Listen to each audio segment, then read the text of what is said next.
परदेसी से प्रीत ना लगा, क्योंकि वो तेरे साथ सदा नहीं रहने वाला। परदेसी कौन?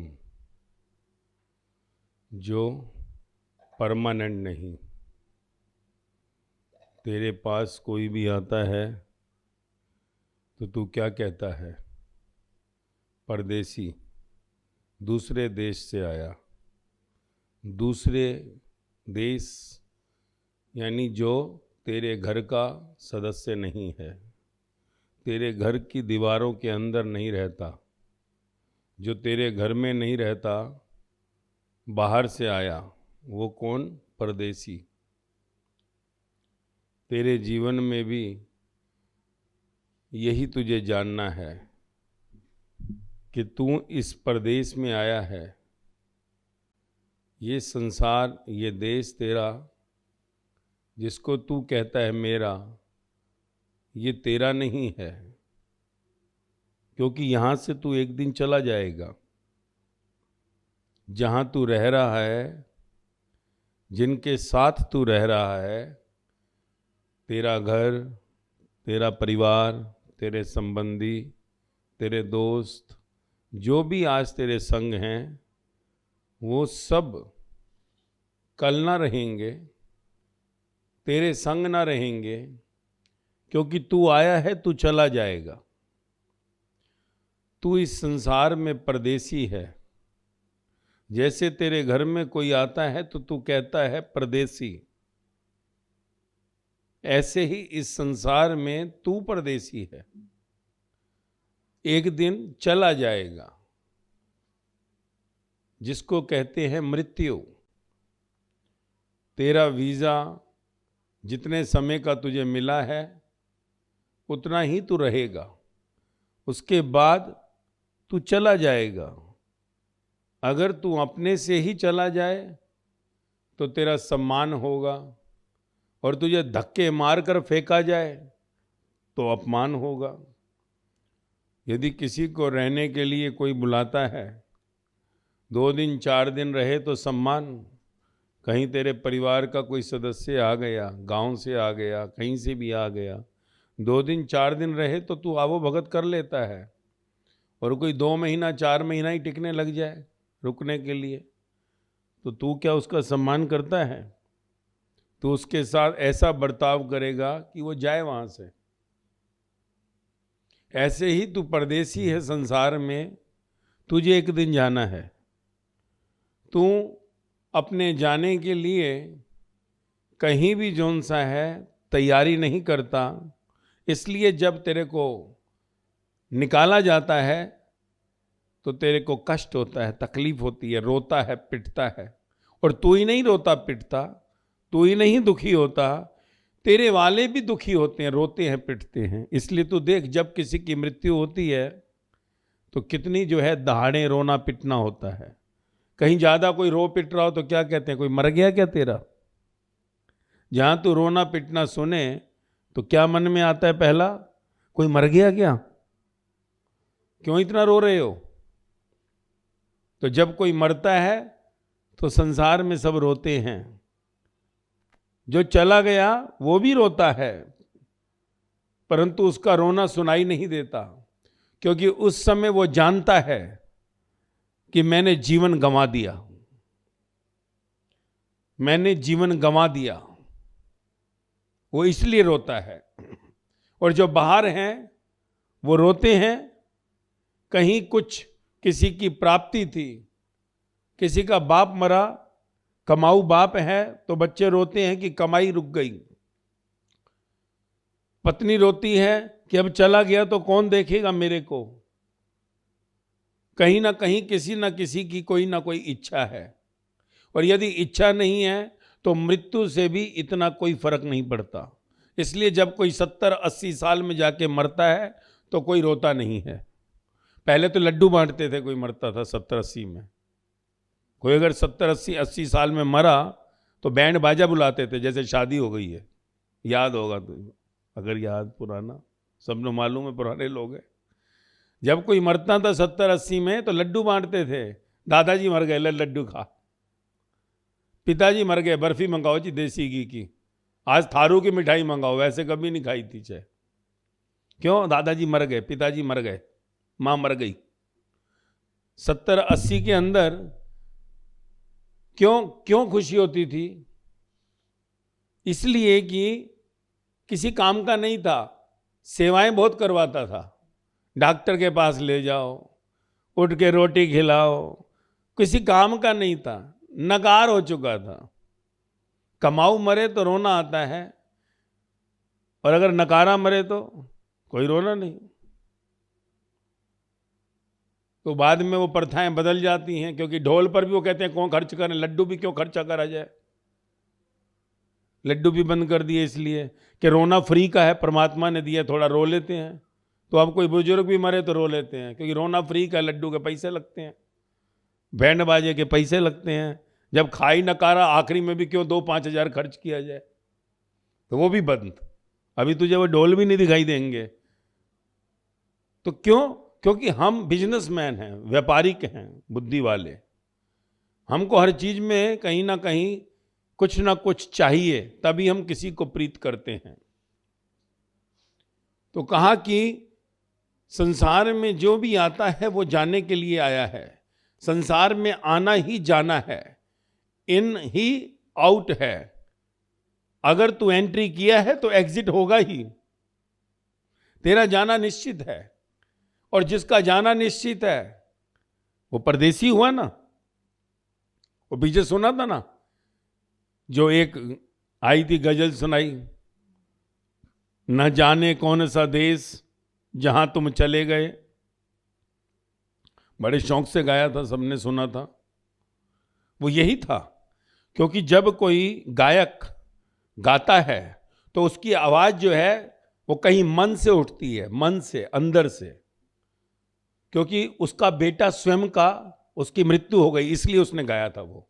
तो ये शायद मालूम ना हो, जिनको तो जगजीत सिंह कहता है, उनके बेटे की मृत्यु हो गई, जवान था, तो उन्होंने वो भजन गाया था, वो गाना गाया जो अंदर से, जो तेरे को दर्द दे गया।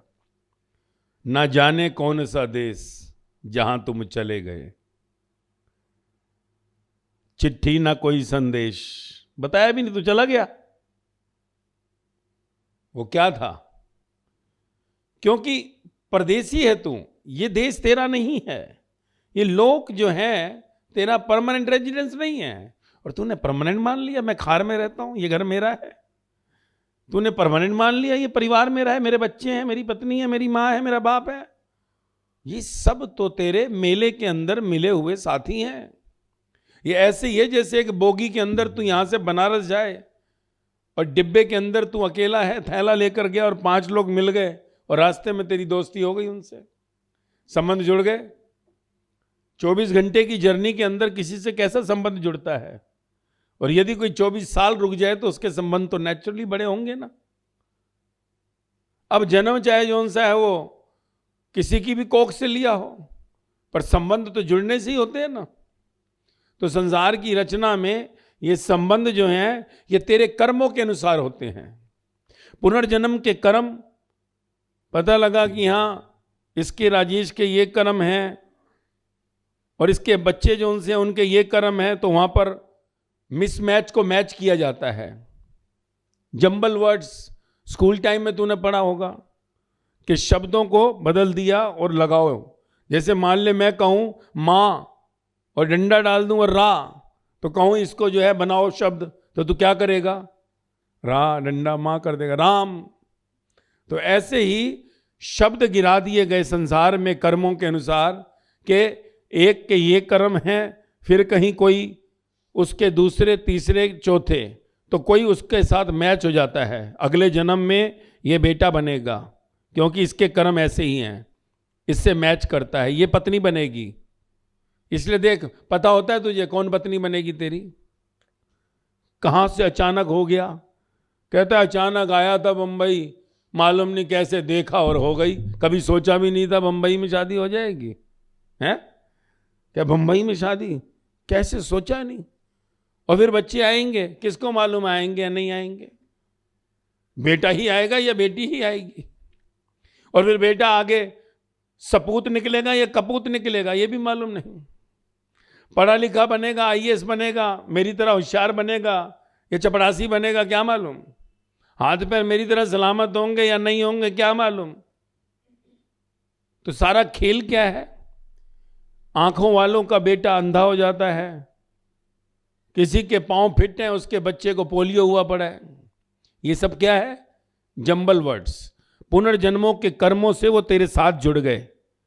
तेरे कर्मों का भी भोग है जो तुझे ऐसे जो उनसे परिवार में साथी मिलते हैं, और उनका भी भोग है जो उनको तेरे जैसे जो उनसा है कोई सदस्य मिलते हैं। ये सब पुनर्जन्मों का तेरा खाता है, जिसको कृष्ण भगवान ने गीता में संचयित कर्म कहा। संचयित कर्म, तेरे पुनर्जन्म के इकट्ठे किए कर्मों से तू आज भोग रहा है। किसी को दोष मत दे, भगवान ने तेरे से कोई अन्याय नहीं किया है। मेरे पास घर नहीं है, मेरे बच्चे ऐसे हैं, मैं क्या करूं? अरे तेरे ही खेती बोई हुई है, पुनर्जन्म में तूने ही खेती बोई है, तो आज तुझे भोगना पड़ेगा। परमात्मा तेरे साथ अन्याय नहीं कर रहा, तू अपने ही कर्मों का भोग कर रहा है।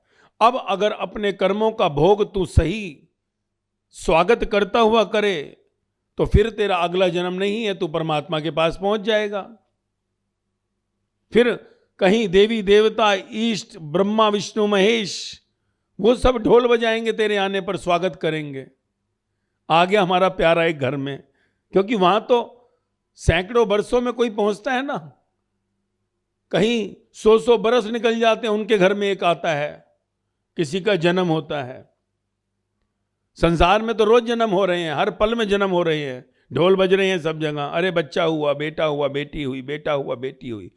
पर भगवान के यहां पर कोई विरला ही जन्म लेता है, कोई एक साईं बाबा, गुरु नानक, बुद्ध, महावीर जन्म लेते हैं, बाकी तो सब यहीं पड़े रह जाते हैं, कर्मों में पड़े हुए। ये क्या किया भगवान तूने? जाकर शिकायत कहीं पर मंत्र तंत्र पर, कहीं जोन सा है कुछ ना कुछ कर कि मेरा काम बढ़िया हो जावे, बस संसार खड्डे में जाए, मेरा अच्छा हो जाए। अरे तेरा अच्छा हो जाए, क्या संसार में किसी का अच्छा है हुआ? संसार में कोई खुश है? संसार में कोई आनंद में है? यहां साहूकार भी दुख है, कहीं भी जोन सा कुर्सी पर बैठा वो भी दुखी है, सब जगह तो आग लगी है। कोठा चढ़ कबीरा बोला, घर घर लागी आग। कहता कोई घर नहीं बचा, दो पाटन के बीच में साबुत राह न कोए, चलती चक्की देख कबीरा रोए। कह रहा कोई भी नहीं। ये जितने मुझे रंग बिरंगे दिख रहे हैं संसार में, मर्सिडीज गाड़ियों में चलने वाले, बड़े महलों में रहने वाले, पैलेसों में रहने वाले, कहीं पैदल चलने वाले, झोपड़पट्टियों में रहने वाले, हवाई जहाजों में चलने वाले, नंगे पांव चलने वाले, इस संसार में कोई जोन सा है, कैसा भी है, मुझे सारे के सारे ही दुखी नजर आ रहे हैं। तभी उन्होंने अपने गुरु को कहा, चक्की पीसते हुए देखकर, चलती चक्की देख कबीरा रोए। कहता है गुरुजी, दो पाटन के बीच में साबुत रहा न कोई। तब गुरु ने कहा, मेरा हाथ देख रहा कहां है? और देख, इस कील के पासे के पास जो आ जाता है वो नहीं पिस रहा, बीच में दाने गिर जाते हैं। चक्की देखी होगी तूने, तो पुराने समय में चक्की सबने देखी होगी, तो बीच में जो दाने गिरते हैं, इसलिए साईं बाबा जीवन के अंत तक चक्की पीसते थे। पर वो चक्की किस लिए पीसते थे? वो कहते थे, तू मेरे पास आया है, मैं तेरे अब तक के कर्मों को, अपनी जो तेरी भक्ति है उससे पीस रहा हूं। एक पार्ट मेरा भक्ति का, जो तू मेरे लिए भक्ति रखता है, क्योंकि तभी तो तू मेरे पास आया, और नीचे जो है तेरे कर्म अब तक के, वो मैं पीस रहा हूं। पर मेहरबानी करके यहां से जाने के बाद फिर कर्म मत बना। यहां से फिर तू निकले शिरडी छोड़कर फिर कर्म बनाएगा तो फायदा क्या है? गंगा में नहा लिया, गंगा ने पाप धो दिए, बाहर निकलकर सीढ़ी पर फिर पाप शुरू कर दिए तूने, तो धन धोने का फायदा क्या हुआ? गंगा भी मैली कर दी, मेहरबानी भी कर दी तूने, एहसान भी कर दिया, और उसके बाद जोन सा है फिर तूने वही मैल कर ली। सुअर जोन सा है उसको नहलाया परफ्यूम से, बाद में खुशबू डाल दी, और वो बाद में देखा बाहर जाकर फिर कीचड़ में लेट गया। तेरा क्या हाल होगा? क्या करेगा? तो हमारे जीवन का हाल ये है। तभी तो हमें बार बार मंदिरों गुरुद्वारों में, बार बार गंगाओं में जाना पड़ता है। याद रखियो, तू जब भी तेरे अंदर बार बार कहीं जाने का मौका मिल रहा है और बार बार तेरे अंदर इच्छा उठती है मैं जाऊं, इसका अर्थ है तेरे पाप का घड़ा तुझे फिर दिख रहा है भर गया। नहीं तो जाऊं शब्द आएगा ही नहीं।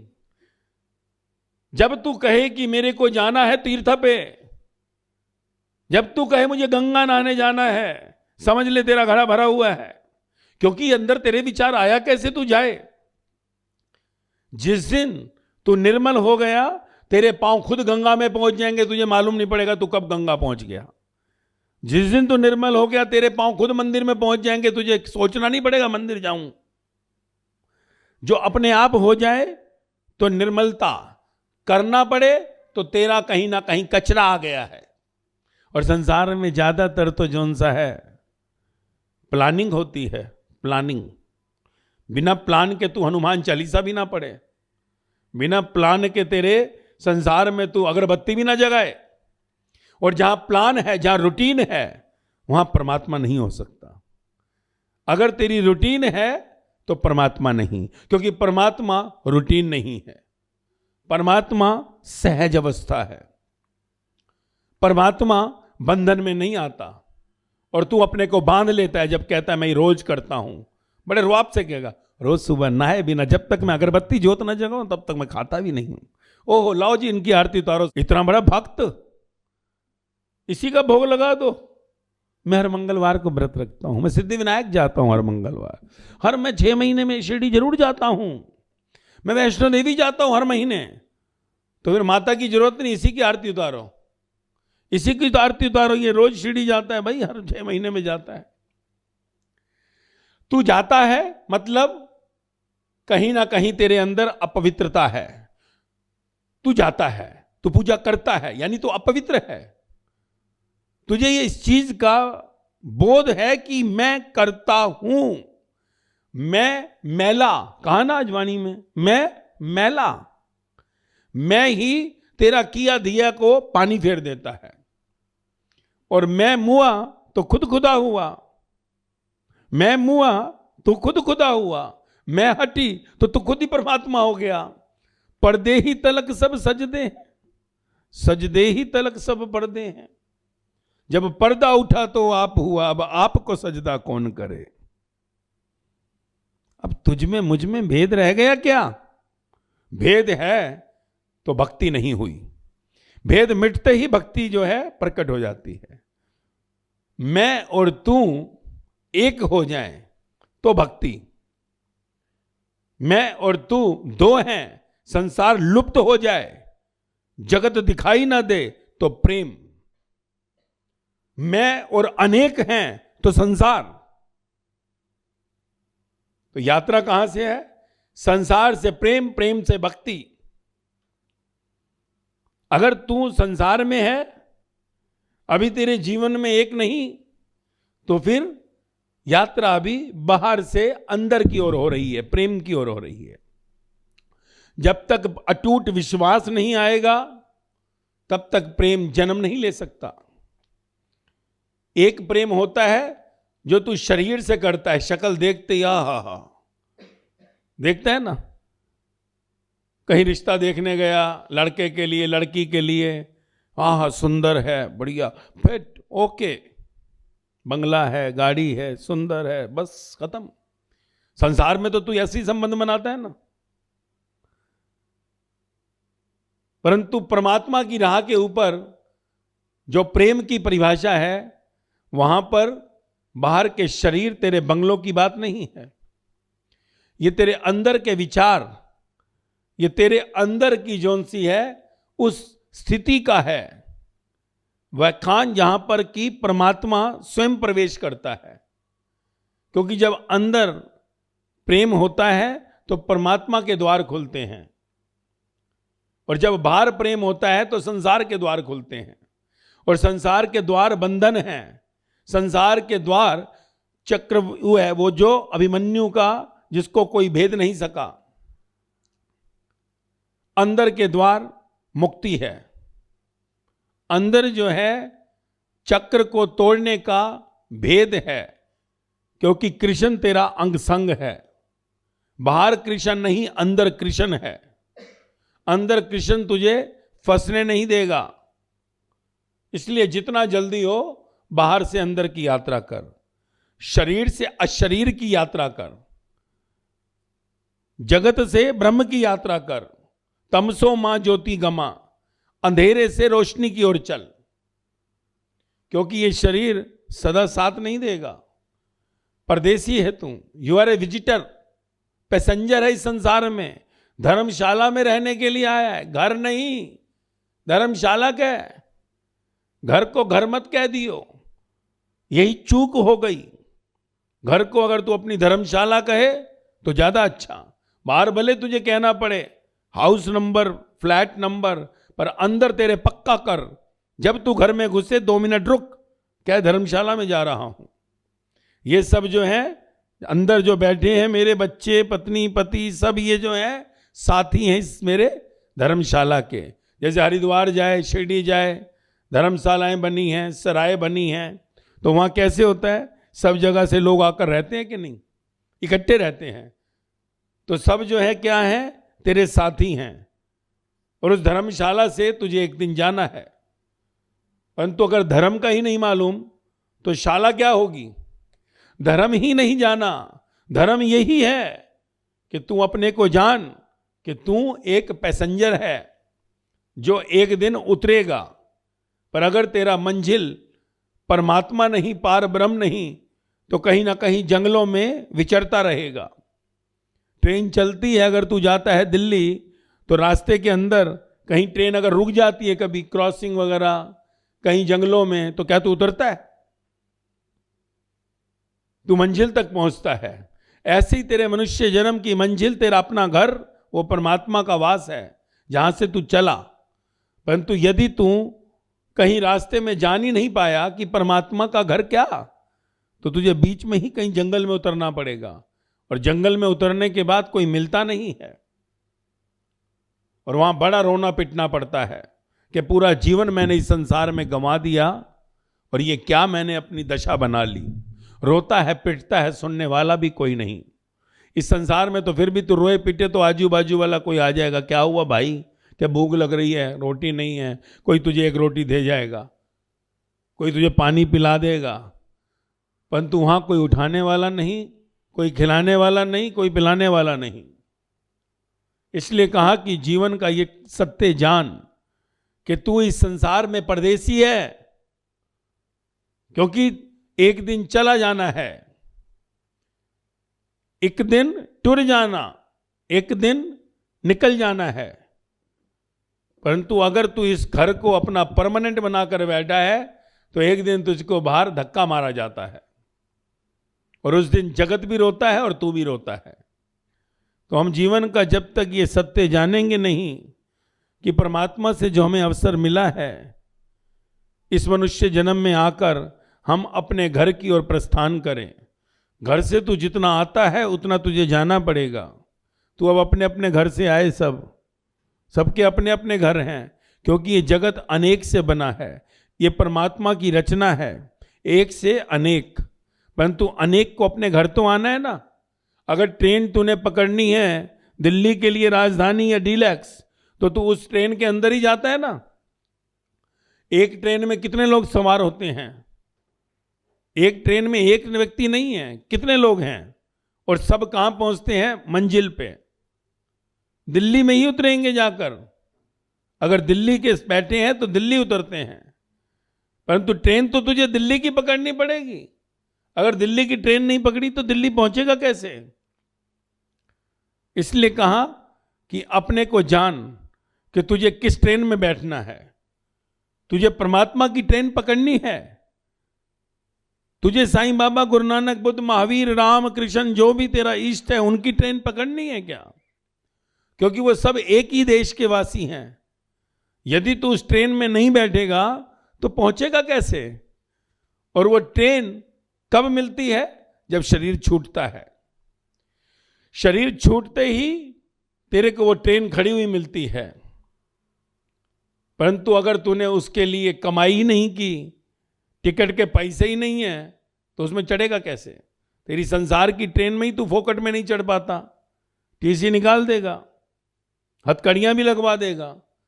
तो वो तो परमात्मा की ट्रेन है, उस ट्रेन के लिए भी तुझे कहीं कमाना पड़ेगा। वही कहा, नाम की कमाई, भगवान की कमाई, ईश्वर की कमाई।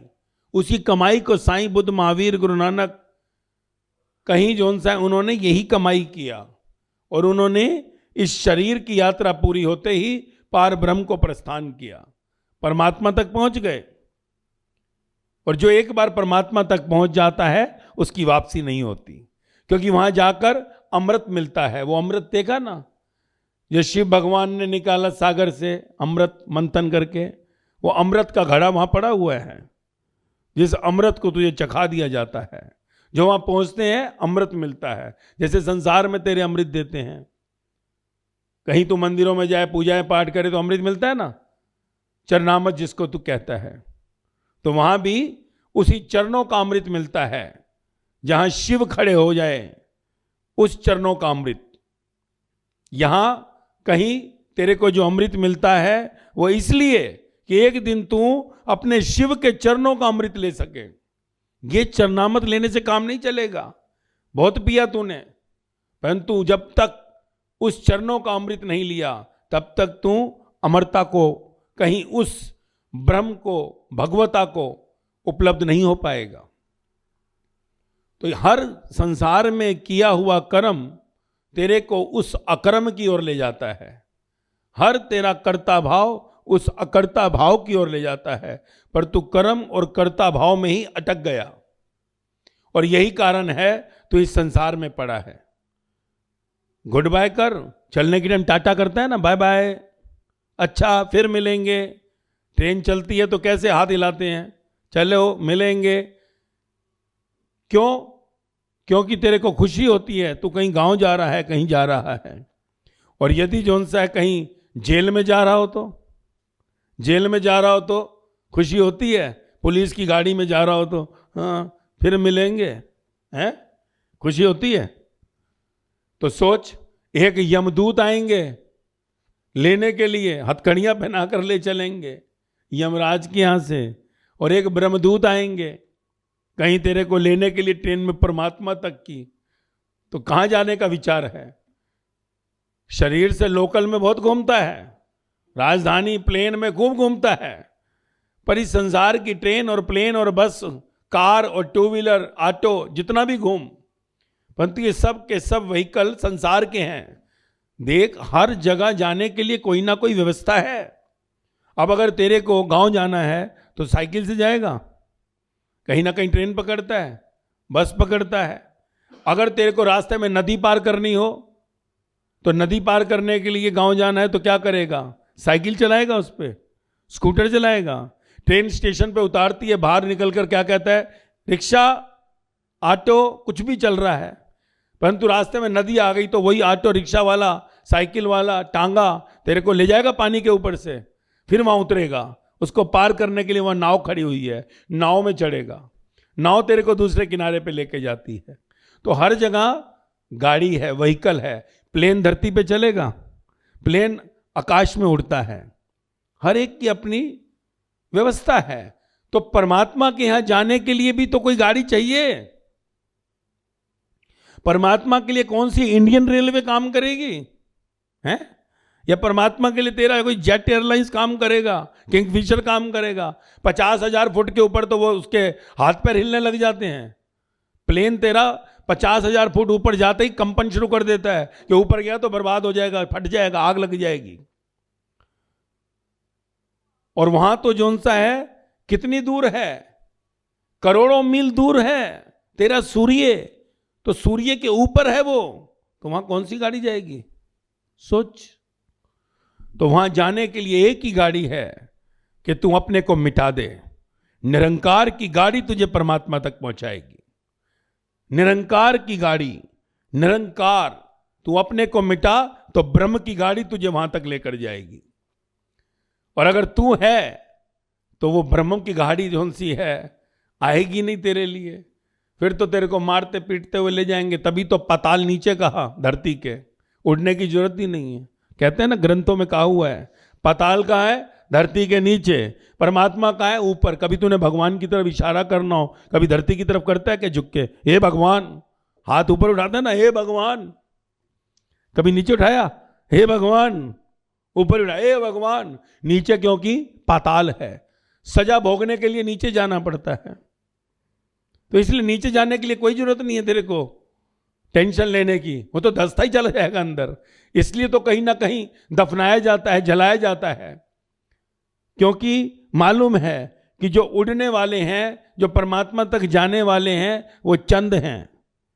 तो इन 5 तत्वों के शरीर को कहीं अगर तू जान ले कि इसके अंदर वो चेतना उड़ सकती है, उसके पर पंखों को तूने ही बेजान कर दिया। वो पंख है, एक पंख प्रेम, दूसरा पंख है ध्यान।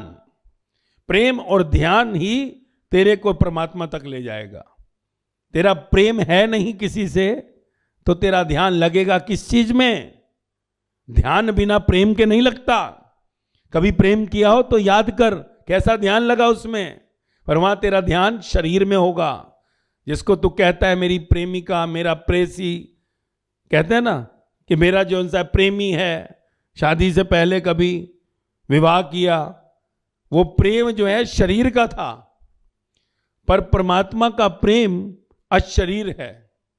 क्योंकि शरीर तो कितना भी सुंदर हो, चिता जलने के टाइम ये थोड़ी कहते हैं अरे नहीं नहीं इसको मत जलाओ, इतना सुंदर शरीर है। दुनिया की सबसे सुंदर हीरोइन, उसको भी जला दिया। 35-40 साल में कहते हैं मर गई, आत्महत्या कर ली।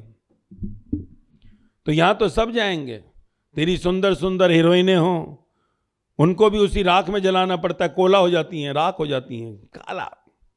या काला हो या सफेद हो, सेठ हो या फकीर हो, सबको आग लगा दी जाती है। और सबकी चिता भी एक है क्या शांता कुछ शमशान घाट में, निगम बोध घाट में देख जाकर कि लिखा हुआ यहां सेठ, यहां साहूकार, यहां पर ऑटो वाले, यहां साइकिल वाले, यहां ये है क्या?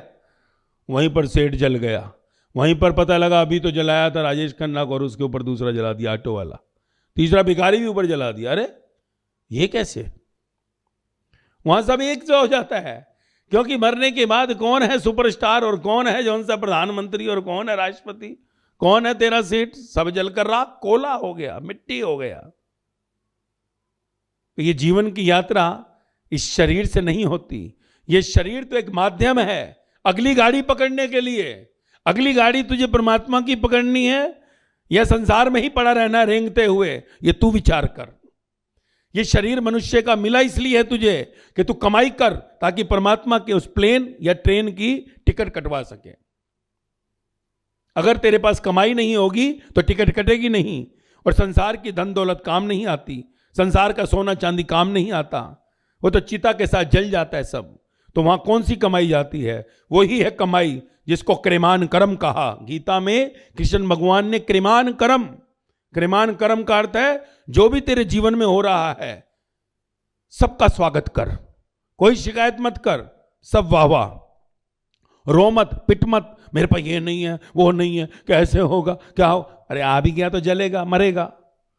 नहीं भी आए तो क्या, आ जाए तो वाह वाह, नहीं आए तो वाह वाह। अगर मुक्त होना है, अगर तुझे परमात्मा की इस ट्रेन की टिकट खरीदनी है, तो सिर्फ एक ही ध्यान कर, सुबह से रात तक कहीं भी अटक मत। जो भी हो रहा है अच्छा हो रहा है, जो भी होगा अच्छा ही होगा। कहीं भी रो पिट मत, इच्छा भले कर पर इच्छा में अटक मत। तेरी कमाई हो गई, और वही कमाई फिर तेरे उस समय काम आएगी जब इस शरीर की गाड़ी छूटेगी और अगली गाड़ी मिलेगी। क्योंकि डायरेक्ट फ्लाइट नहीं जाती वहां, ये शरीर पहला है हॉल्टिंग, और इसके बाद जो है ज्वाइनिंग फ्लाइट मिलती है। अगर ये शरीर पहुंचेगा, अब तुझे बंबई सेंट्रल से ट्रेन पकड़नी है तो तू वीटी जाएगा क्या? ट्रेन बंबई सेंट्रल से तो वीटी तो नहीं जाएगा, वीटी जाएगा तो ट्रेन छूट जाएगी। तो ऐसे ये शरीर छूटने के बाद तेरे को परमात्मा की ट्रेन पकड़नी है, तो तेरे को वहीं पहुंचना पड़ता है जहां से परमात्मा की ट्रेन मिलती है। तो परमात्मा की ट्रेन कहां से मिलती है? तो कहा वही सत्य का जंक्शन है, जहां लिखा है यहां से परमात्मा की फ्लाइट उड़ती हैं, यहां से फ्लाइट चलती है परमात्मा के लिए, यहां से परमात्मा की ट्रेन छूटती है। जैसे वहां स्टेशन पे जाता है, बोलता है ना ये प्लेटफॉर्म नंबर 5 से दिल्ली जाने वाली ट्रेन तैयार है, छूटने वाली है, ऐसे ही वहाँ आवाजें लग रही हैं। यहाँ परमात्मा की ट्रेन छूटती है, तो वो परमात्मा की ट्रेन जो छूटती है उस स्टेशन तक तेरे को जाना है। कहाँ है वो स्टेशन? वो संसार नहीं बना सकता, क्योंकि वो ईंट गारे का स्टेशन नहीं, वो ट्रेन हवा में उड़ती हैं, वो परमात्मा तक पहुंचने में पल लगाती हैं, तेरी ट्रेन नहीं जो चलने में रुकी चली। तो इसलिए कहा कि अपने जीवन को हम परमात्मा से जो मिला उसी को सौंप दें। आए हो संसार में, तू अपने को जान कि सिर्फ एक यात्री है, जस्ट ए पैसेंजर, कहीं पर जो सा है, तू इसको अपना परमानेंट घर मत मान। तुझे आगे की यात्रा करनी है। ज्वाइनिंग ट्रेन खड़ी है, इस ट्रेन से जैसे उतरेगा उस ट्रेन में चढ़ सके। यदि ऐसा सार तूने जीवन में अपनाया तो तेरे जीवन में दुख खत्म हो जाएगा। इसी लोक में तेरा दुख खत्म और सुख की गाड़ी शुरू, और वही सुख उस परम सुख की ट्रेन में बिठाएगा, जहां पहुंचकर जन्म मरण से मुक्त होगा और अपने जन्म को सफल करेगा।